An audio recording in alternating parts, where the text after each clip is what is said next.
नमस्कार साथियों, डीएलएड पूर्ववर्ती नाम बीटीसी चतुर्थ सेमेस्टर के गणित विषय के साथ एक बार फिर से हम आपके सामने उपस्थित हुए हैं। यह गणित का दूसरा लेक्चर है, लेक्चर नंबर 2। इसके पहले हमने आपको पढ़ाया था, कुछ फार्मूले बताए थे जो इस प्रकार से आपको दिखाई दे रहा होगा स्क्रीन पर।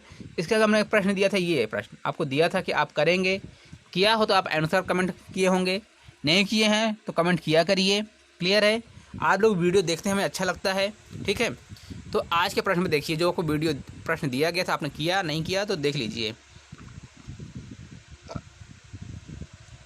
और क्या करना, पहले प्रश्न को शुरू करने से पहले हम आपको बता दें कुछ इंस्ट्रक्शन। यदि आप मैथ पढ़ रहे हैं तो पहले कॉपी पेन जरूर लेकर बैठिए, ठीक है। उसमें लिखिए और सॉल्व स्वयं करने की कोशिश करिए। आप प्रश्न लिखने के बाद वीडियो को रोक दीजिए, उसके बाद सॉल्व करिए, नहीं दिखता उसके बाद सलूशन देखिए, ठीक है। तो देखिए, यदि 6⁻2y = 36 हो तो y का मान ज्ञात कीजिए। आपसे बोला है y का मान ज्ञात कीजिए, और आपको पता है हमारा टॉपिक चल रहा है घातांक। तो आपको पता है 6⁻2y, 6⁻2y = 36 दिया, हमारे पास 36 है। ये एक साइड तो 6 है, हमारा आधार क्या है 6, इधर 36, इसकी घात 1 है। मतलब ये दोनों बराबर नहीं हैं, है ना। हमारा 36 6 के बराबर नहीं है। तो क्या हम 36 को ऐसा कर दें कि 6 के बराबर हो जाए? 6 × 6 कितना होता है? 36 होता है, 36 होता है। तो क्या हम फिर इस 36 को तोड़कर 6⁻2 लिख सकते हैं? बताइए। बिल्कुल लिख सकते हैं ना, लिख सकते हैं। आप लोग को पता है, थर्ड सेम में भी पढ़ाया गया था, ये फिर से आपके सिलेबस में लिख सकते हैं। तो यहाँ पास क्या हो गया, 36 × 6 को हम यहाँ कट करके 6⁻2 लिख दें। ये 6⁻2y = 6⁻2। अब जो हमने बात बताया था आपको कि जब आधार समान हो तो हमारी घातें भी क्या होती हैं? समान होती हैं। एक ये प्रॉपर्टी है, नियम है कि यदि किसी संख्या की आधार समान है तो घातें भी क्या होंगी? समान होंगी। ये समान, तो हमारी घातें भी समान हैं। तो अब हमारा y कहाँ से मिलेगा? घात से ही मिलेगा, आधार में तो है नहीं y। तो 2y यहाँ लिखा, इसकी घात क्या है? 2। अब आपको पता है इसको हम लोग क्या कर लेंगे? काट कर लेंगे y से। कैसे कर लेंगे? अब हमारे पास बचा क्या? 2y = 2। तो y = क्या कर सकते हैं हम? 2/2, ये कट जाएगा, हमारे पास कितना बचेगा? आंसर 1। वही आंसर आपको बचा है 1, मिला है आपको, ये 1 आपको मिल गया होगा। समझ में आया? सिंपल सा था ना। इसी टाइप के प्रश्न आपके एग्जाम में आते हैं, लेकिन हाँ, आपको इन जो संख्या हैं इनको तोड़ना होगा, इन्हें घात के रूप में बनाना होगा।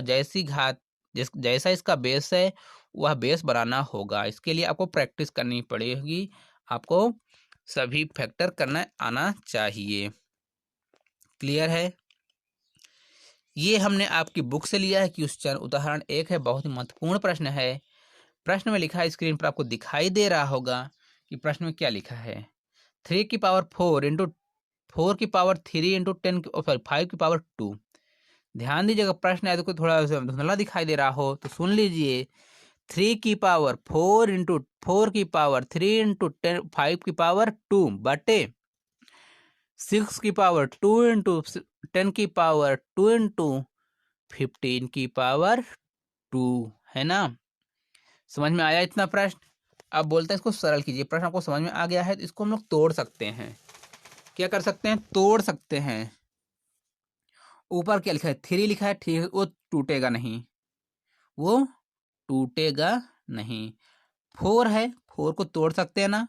2 × 2 तोड़ा, 2 × 2 के रूप में, तो इसे हम 2 × 2 के पावर में तोड़ लेंगे। हमारी घात 3 थी, घात 3 ही रहने देना है। अब 5⁻2 सेम छोड़ दीजिए, ठीक।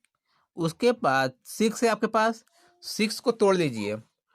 2 × 2 के पावर रूप में तोड़ 3, 2 × 3 के पावर में तोड़ सकते हैं कि नहीं, तोड़ लेंगे। और आपके पास 10 है, आपके पास 10 है, तो इसे हम 2 इंटू 5 के रूप में तोड़ लेंगे, है ना। 10 की पावर 2 है तो उसी पर रहेगा आपके पास, और 15 है, इसको 3 इंटू 5 के रूप में तोड़ लिया। ये इस प्रकार हुआ, ठीक है। आगे कैसे चलेगा आप काम, आइए देखते हैं।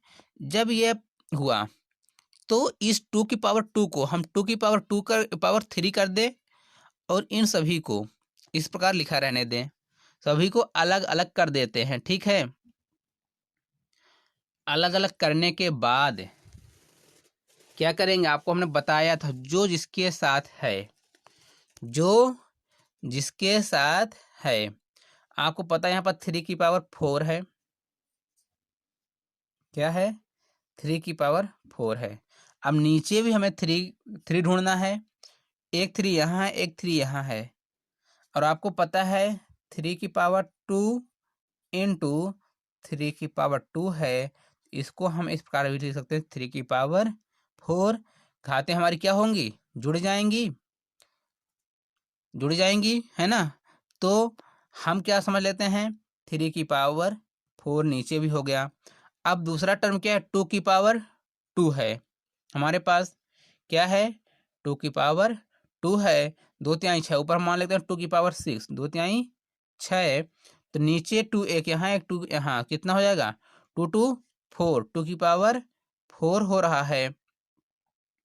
और 5 क्या है, 5 की पावर 2, 5 की पावर 2, ऊपर क्या है, 5 की पावर 2, बस यहाँ 2 2 4 हो रहे हैं, ठीक है। जब नेक्स्ट स्टेप पर चलेंगे, बात समझ में आ गई होगी कैसे हमें इकट्ठा करना है।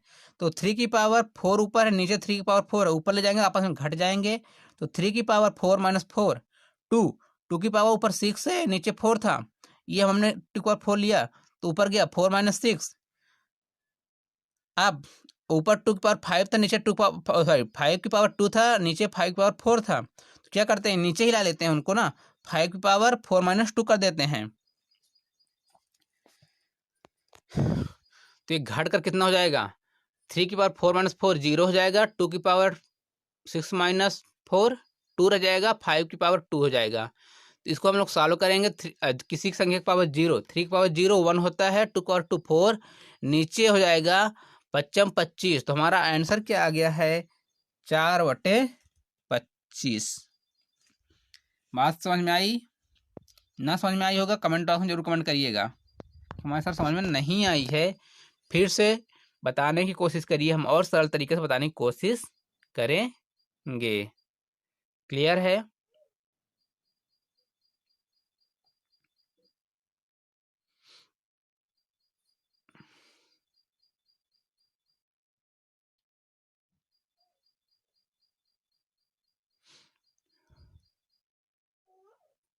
ठीक है, आज के लिए इतना ही। कल हम इसको कॉपी में लिखकर बताएंगे, इसमें बताने में अभी काफ़ी ज़्यादा प्रॉब्लम होती है, ठीक है ना। कल हम कॉपी में लिखकर बताएंगे इसको, यहाँ बुक से साथ पढ़ाना, इसको सिंप्लीफाई करना इतना आसान नहीं रहता, जिस तरह हम आपको चाहते हैं कि सिंप्लीफाई करके दे दें, ठीक। और स्क्रीन पर इतना ज़्यादा जो आपको कर्सर चलता है ना, बहुत बड़े अक्षरों में लिखा जाता है, ये छोटे अक्षरों में लिख नहीं पाते, ठीक है। इसलिए प्रॉब्लम होती है स्क्रीन पर समझाना, इसलिए हम आपको कॉपी में सॉल्व करके भी बताएंगे कैसे सॉल्व किया गया है। आज के लिए इतना ही, ठीक। वीडियो देखने के लिए धन्यवाद, आपका दिन शुभ हो, जय हिंद।